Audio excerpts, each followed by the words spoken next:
It's a cold-blooded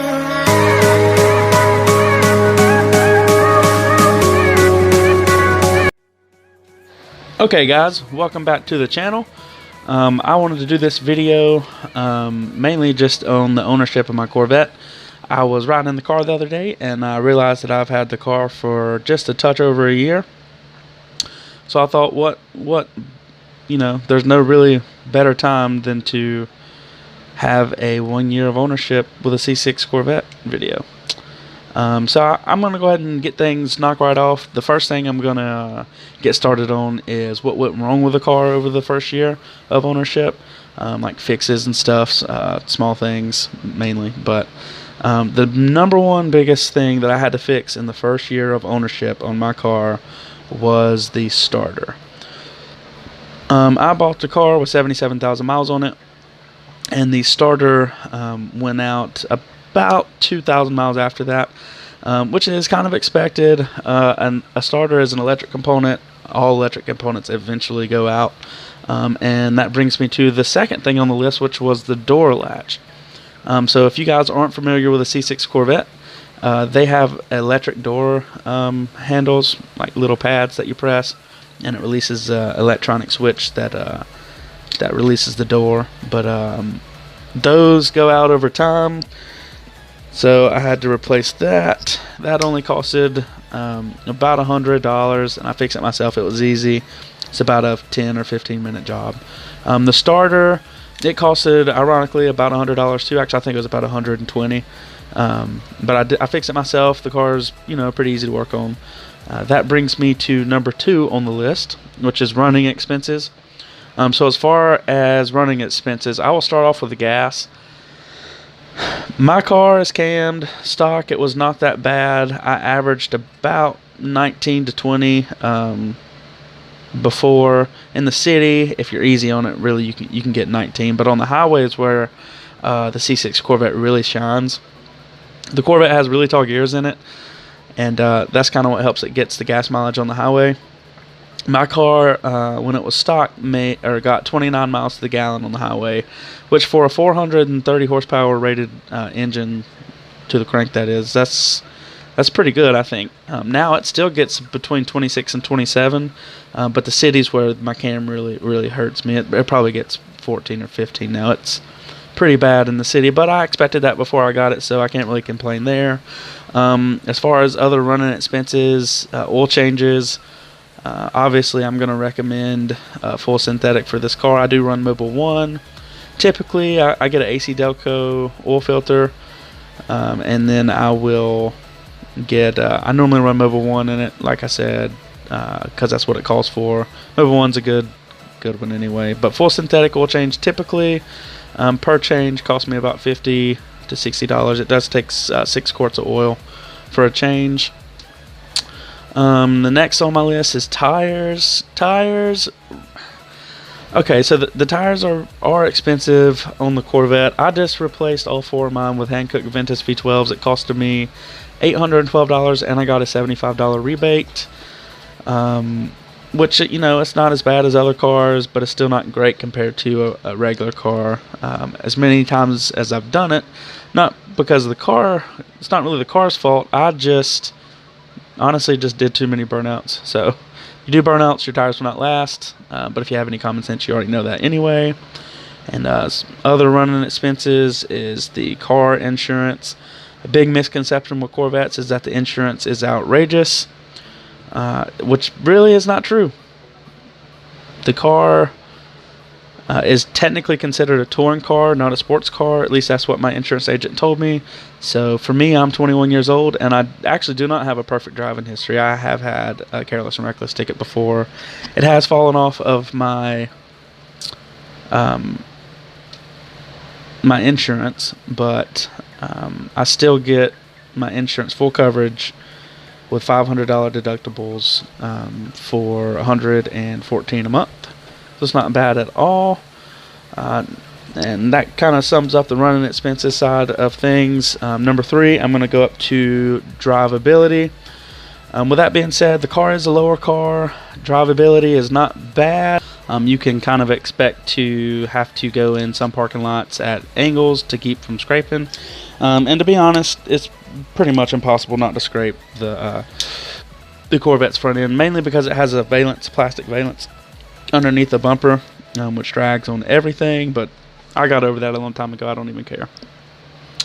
Another part of the drivability would be driving the car in inclement weather. Now, when I say that, I don't mean snow per se, and that goes for any car that you have summer tires or sport tires on. They're not made for the winter. The Corvette's not four-wheel drive. It's not front-wheel drive. It's not going to be great in the snow. It's not to say that you couldn't make it work. I wouldn't want to, though. It's not made for it. If you wreck it, if I wreck mine in the snow, it would make me sick. That brings me on to the next bullet point, which is practicality.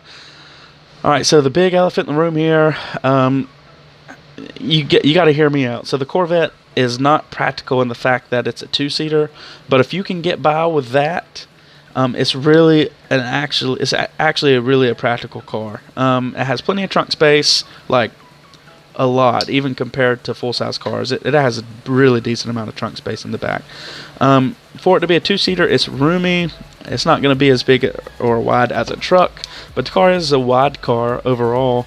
I'm a pretty big guy. I weigh about 240 pounds, and I have plenty of space. And actually, one of my friends, his name's Jacob. He is 6'6", I believe he is, and he has a '66 Corvette, and he fits in his fine.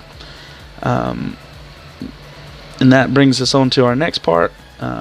This is mainly geared towards the positives. From here on out, I kind of wanted to knock out the negatives of ownership first. Number 5 being attention. One of my favorite things about this car is going to the gas station or really just anywhere, and I'll hear people yell out, "Hey man, that's a nice Corvette," or "Man, what you got in that thing?" And if you're a car guy, you can say what you want, but you love it. That's part of the reason you got the car to begin with. You wanted the attention. Number 6, the power. So the cool thing with the Corvettes, they literally make awesome power, and this goes for LS engines in general. The torque and the horsepower numbers on those cars are great. It's just such a linear engine. I've said it in multiple videos before. The way the power is delivered is just awesome. It just comes on right where you think it would, especially with my cam now. It did pull my power graph up, pulled more of my power to the top, so it takes a little bit longer to get into it. But with a cam, I mean, it just really wakes it up. And then also another kind of a side note to the power, there's plenty of aftermarket for the car. So if you wanted to buy like a cam or an intake or something, there's plenty of aftermarket options for you to look at. Number 7 is prestige. Now, when I say prestige, no, it's not a Ferrari. It's not as prestigious as a Ferrari, if you could say, mainly because they're not hand built. They are still built on an assembly line. But if you go out in public, there's just something different about having a Corvette versus even say a Camaro or a Mustang. Mainly just because there's less of them. There's just kind of this pedigree that goes with the Corvette. It was America's original sports car. If you look back all the way back to '53, that was before the Mustang or the Camaro came out. And it's just a symbol. It's very Americanized, and that's one of the reasons I love it. I'm a very patriotic person, but the Corvette to me just symbolizes the original sports car, really. America's sports car. Number 8, the car is reliable. My car has 100,000 miles on it when I bought it. Again, it had 77,000. In the 26, actually it has about 103,000 miles on it now, but in the 26,000 miles of ownership, again, all I had to do was fix the door latch and the starter. And also, to throw this in there, I'm not easy on my car. To be honest, I thrash it. Maybe I shouldn't sometimes, but in my opinion, it's a driver's car. I refuse to be the one that babies my car everywhere. I don't really think they're made to be driven like that. That's my personal opinion. If you disagree, let me know in the comments. Number 9, the car is inexpensive. Now, when I say inexpensive, yes, it's more expensive than, say, a Honda Civic, or at least most Honda Civics. Maybe not a brand new one if you buy a used C6 Corvette, but the car is inexpensive compared to a lot of different cars. That's a huge misconception with the Corvette, is that it's super expensive in the used market, and it's really not. You can get your hands on them for pretty cheap. I picked my car up for $23,000. I know of plenty other people who have older model trucks that cost more than that. Number 10, the car holds its value. So when I say that, if you really look at cars in general, you could buy a brand new. We'll just use the Honda Civic again, and within a year, it's probably lost half its value.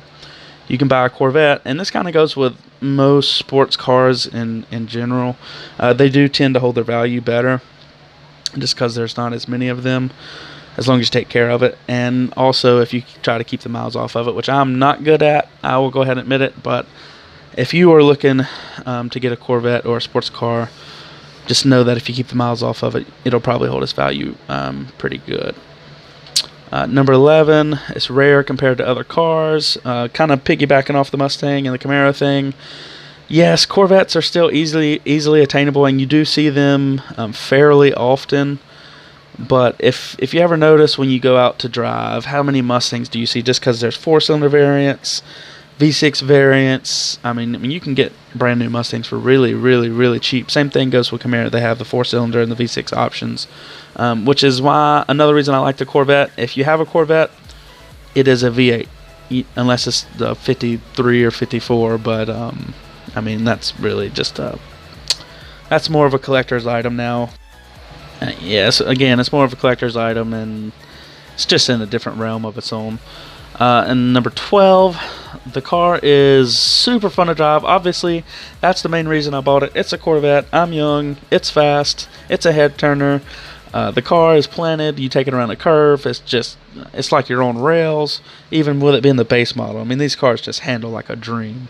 They are literally awesome, and I have no complaints as far as that goes. Number 13, again, this kind of piggybacks off the aftermarket. Before, I was kind of talking about the aftermarket and on the performance side, but replacements parts on it are not expensive again. The door latch I had to fix, that was $100, and then the starter was $100. And in comparison to a lot of other car brands, that's not bad.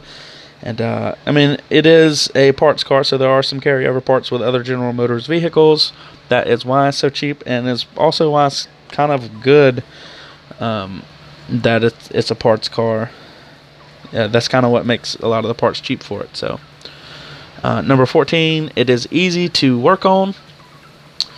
Again, like I said at the beginning of the video, I fixed the starter myself. It only took me honestly, it took me about 2.5 hours, but if I could go back and do it again, knowing what I know now, it wouldn't take me that long. It's probably an hour job, including getting it jacked up and everything. Number 15, this kind of goes with recommendations. If you are in the market for a used sports car, I recommend the C6 Corvette over any other car. You will not be sorry. These cars are awesome. They hold their value. It's just an overall fun car to drive. It's reliable. If you get your chance to get your hands on a C6 Corvette, please, if you listen to one thing, do not miss out on it. You will not regret it. Alright, so if you guys have made it this far in the video, I want to give you a big thanks for watching. If you're new to the channel, please hit that subscribe button. It helps me more than you know. The channel is always growing. We are on our way to 200 subs. But again, thank you, and here is a burnout video for your time. Enjoy your day.